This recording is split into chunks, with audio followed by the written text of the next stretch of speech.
استهلها محمد السادس من العاصمة الرواندية كيغالي على أن يتجه بعد هذه المحطة إلى تنزانيا ثم إثيوبيا التي تحتضن عاصمتها أديس أبابا مقر الاتحاد الإفريقي، المنظمة القارية التي غادرتها المملكة منذ أكثر من 30 عاما إثر قبول الجمهورية الصحراوية عضوا فيها، والتي تشكل الهدف الرئيس لهذه الزيارة، إذ تعمل الرباط على التحضير للعودة إلى الحاضنة الإفريقية بعد الإعلان عن ذلك في القمة الإفريقية التي انعقدت في رواندا في شهر يوليو الماضي. جولة سياسية دبلوماسية بامتياز إذن بالنسبة للعاهل المغربي الذي يسعى لحشد الدعم اللازم والكافي على المستوى القاري، لكن هذه الزيارة تكتسي أيضا طابعا اقتصاديا مهما إذ تسعى الرباط لوضع موطئ قدم لمشاريعها في المنطقة.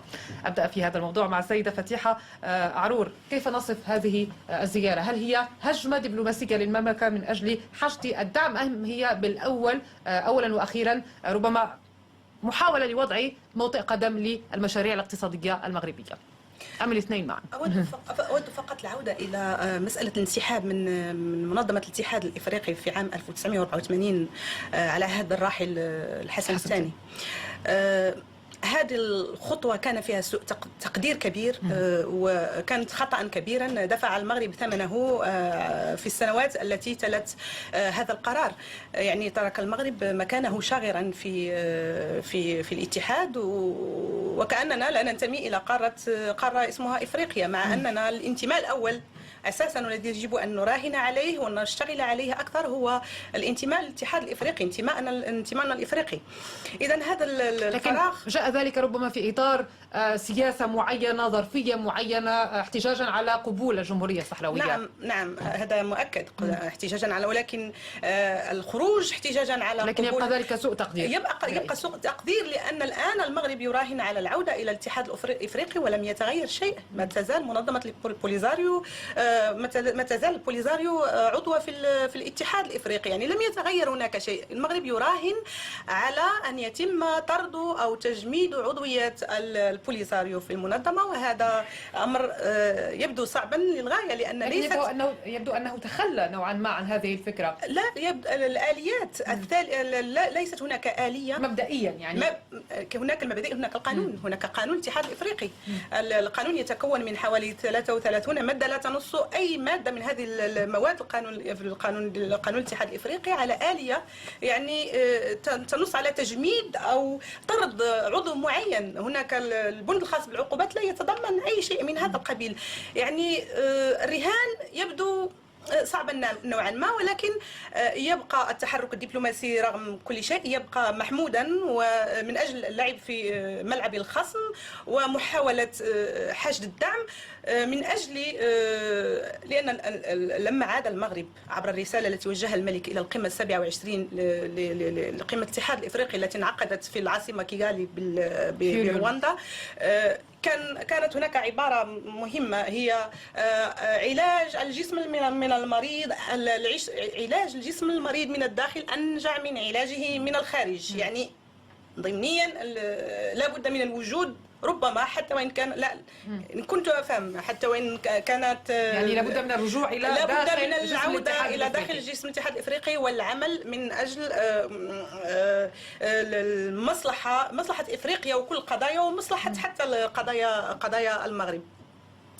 لكن في الواقع هذه التحركات تبقى إيجابية، ولكن هناك مشكلة حقيقية بالنسبة لملف الصحراء، هو احتكاره دائما من طرف القصر، وهذه مشكلة في حد ذاتها. والحد الآن منذ أن أمسك القصر بهذا الملف لم نجني فيه في الواقع أي انتصارات ولا أي من قبل القصر، ربما كجول السياسة الخارجية المغربية هي محتكرة من قبل القصر. طبعا، ولكن في الواقع هذا لم يثبت نجاعته. يعني المفروض أنه القضية الصحراء تكون قضية هي شأن عام لكل المواطنين. إلى من يجب إيكال هذه القضية إذن؟ أن يلعب البرلمان دوره، أن تلعب الحكومة دورها، أن يلعب رئيس الحكومة المنتخب دوره في هذا الملف. يعني أن يكون أن تضل هناك أحيانا الأخبار تسمع تقرأ في الصحف والمواطن البسيط لا يعلم عنها شيئا. قرارات مهمة جدا، القضية الصحراء هي تهم المغاربة، وهي قضية تبقى استراتيجية. فعلا هناك اختلاف بخصوص، هناك بعض الفئات تتفق على تقرير المصير، ولكن أظن أن غالبية المغاربة هم مع قضية الصحراء. ولكن هناك طروحات، هناك من يترك الحبل على غاربه ويترك الامر يعني الدفاع عن قضيه الصحراء هكذا بدون هناك من تحدث عن غياب لاستراتيجيه مغربيه واضحه في هذا الامر. طبعا هناك غياب استراتيجيه واضحه في هذه المساله. الحل قضيه الصحراء لن يتم بحشد الدعم، طبعا هذا مهم، لكن الديمقراطيه أساسية. طيب. من أجل يعني حتى نكون في تقوية البيت الداخلي، حتى نكون أكثر قوة وأكثر نجاعة ربما وفاعلية. سيد حسين حمود، لا تتفق بأن لا توجد استراتيجية مغربية في هذا الموضوع؟ لا أتفق على هذا الموضوع؟ لا أتفق مع هذا الموضوع. هو الموضوع بشكل بسيط جدا، يعني نحن جميعا متفقون، وحتى التجربة السياسية أثبت ذلك أن المغرب أخطأ خطأ كبير عندما قرر الابتعاد عن الاتحاد الإفريقي، لكن وقتها كان قرارا تفرضه السيادة المغربية في ظروف معينة سياسية إقليمية معينة، يعني كانت ظروف خاصة. لكن بعد هذه السنوات، يعني بعد أزيد من هذه 20 سنة على هذا الموضوع، وخاصة يعني السبب الذي أدى بالمغرب إلى أن يغير هذا القرار الاستراتيجي هو ماذا؟ وأن هناك 3 أمور غيرت هذه المسألة. هناك أزمة حدثت بين المغرب وبين فرنسا، تجلياتها ظهرت في كتاب، ظهرت في تقرير قدمته فرانس دي إلى آخره مدة أكثر من سنة. مدة أكثر من سنة. هناك أزمة حادة حدثت بين المغرب وبين الجزائر، أو يعني الأزمة تفجرت من جديد. شكلت اللجنة الأمم المتحدة الدولية التي كانت مكلفة بمتابعة ملف الصحراء ربما انحازت قليلا لاتجاه الجزائر، وقتها أدانت المغرب تصريحات المبعوث الدولي على عندما قال بأن الصحراء أرض محتلة. عندما قال أن الصحراء أرض محتلة. الأزمة الثالثة هي الأزمة السياسية الحادة التي حدثت بين المغرب وبين موريتانيا، وكادت تضفي الأزمة عن تحالف بين موريتانيا وبين الجزائر، ما سيغلق الخط الاقتصادي البري الوحيد أدى المغرب إلى دول غرب إفريقيا. هنا ما الذي حدث؟ ما حدث أنه في الأزمة الأولى ضغطت استخدمت فرنسا ورقة الدول يعني مستعمراتها السابقة في الضغط داخل لقرار باتجاه التأثير على قرار الاتحاد الإفريقي ضد المغرب كورقة ضغط. ماذا فعلت الجزائر عندما حدث الأزمة بينها؟ نفس الشيء. موريتانيا وقتها كانت رئيسة القمة العربية، نفس الشيء. رئيسة الاتحاد الإفريقي وقتها على ما أذكر عفوا، وساهمت في دعم الموقف الجزائري. الآن هنا المغرب أفاق على وضع جديد، هو أن الاتحاد الإفريقي لم نعد نستطيع أن نتجاهله بعد اليوم، لأنه أصبح يعني في الماضي لم يكن يعني له تأثير كبير، لأنه نحن كنا نستعيض عن العلاقات بالأفارقة بالعلاقات بالخارج بالأمريكان وغيرهم، كنا نستعيض عنها أيضا بالاستثمارات وبالبنوك المغربية وبحتى التيارات الدينية، يعني الطرق التيجانية وغيرها التي لديها مئات الملايين والزوايا وما إلى غيره. كنا نستعيض عن الوجود بالاتحاد الافريقي بهذا الموضوع. اليوم لم يعد ذلك ممكنا، لانه اصبحنا نرى ان هل ادرك المغرب بان حلفاء الامس قد ينقلبون عليه في يوم من الايام؟ ادرك ان ليس طبعا قد ينقلبون عليه، لا شيء هناك في بعد الازمه مثلا مع فرنسا صح.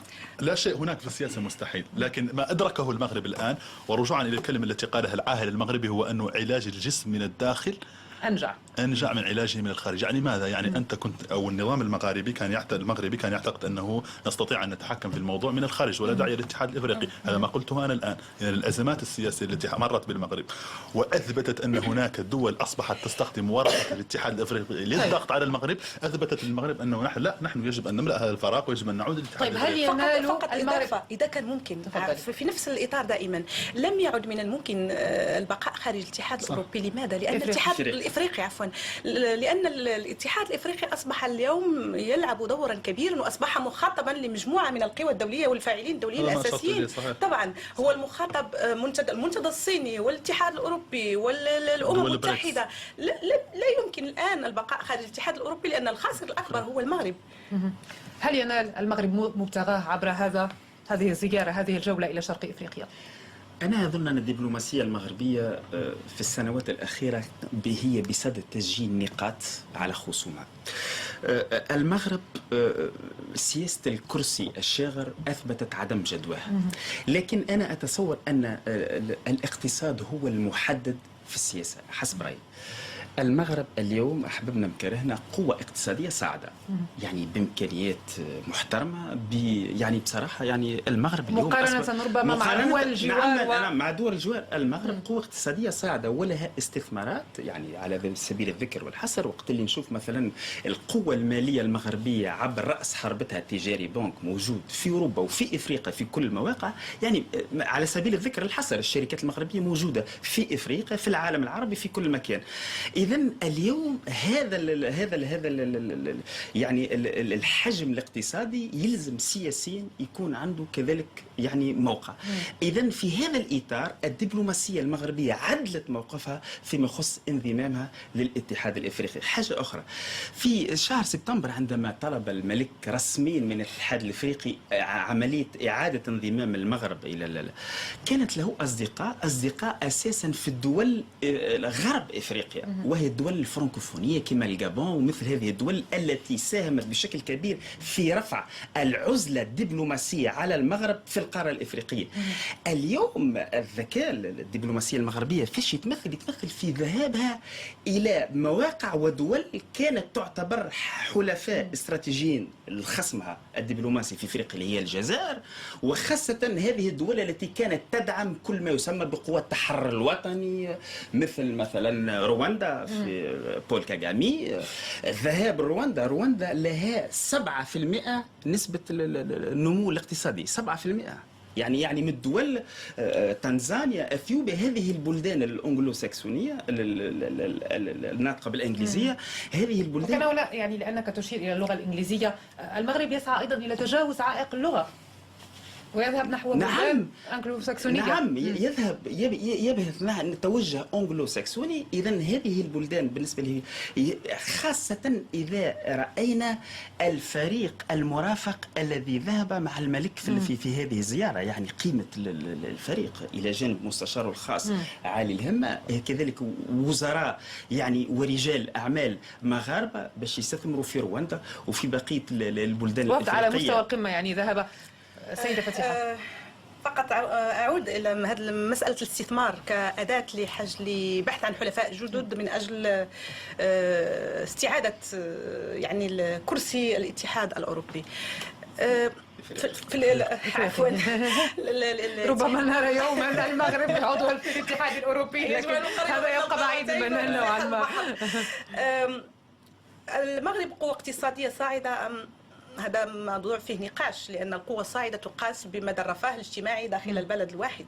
يعني الوضع في المغرب لا يكاد يعني عاقل، لكن ربما كان يتحدث السيد نجيب عن الاستثمارات التي يقوم بها المغرب في رجال أعمال، ولكن هذه الاستثمارات لا تعود بالنفع على المستوى الوطني، لا نرى منها شيئا. كمواطن بسيط لا يرى شيئا من هذه الاستثمارات. هي وسيلة ربما من الوسائل التي يستعملها المغرب من أجل حشد الدعم، من أجل البحث عن حلفاء جدد. أما القول بأنه قوة اقتصادية صاعدة وهذا، القوى الاقتصادية الصاعدة تقاس بالمستوى المعيشي للمواطن. لننزل إلى العالم القروي في المغرب ونرى إذا كان المغرب فعلا قوة اقتصادية. إذا هذا حتى لا ندخل فقط حتى لأن الوقت قصير جدا ويجب أن نمر إلى الموضوع. أفهم فقط. ليس المغرب إذا كان يقوم بهذه الجولة فهناك مصالح وراءها، ومصالح ربما هي في العائدات سيستفيد منها رجال الأعمال أكثر مما سيستفيد منها المواطن البسيط فقط. يعني داخل هذا الموضوع داخل في إطار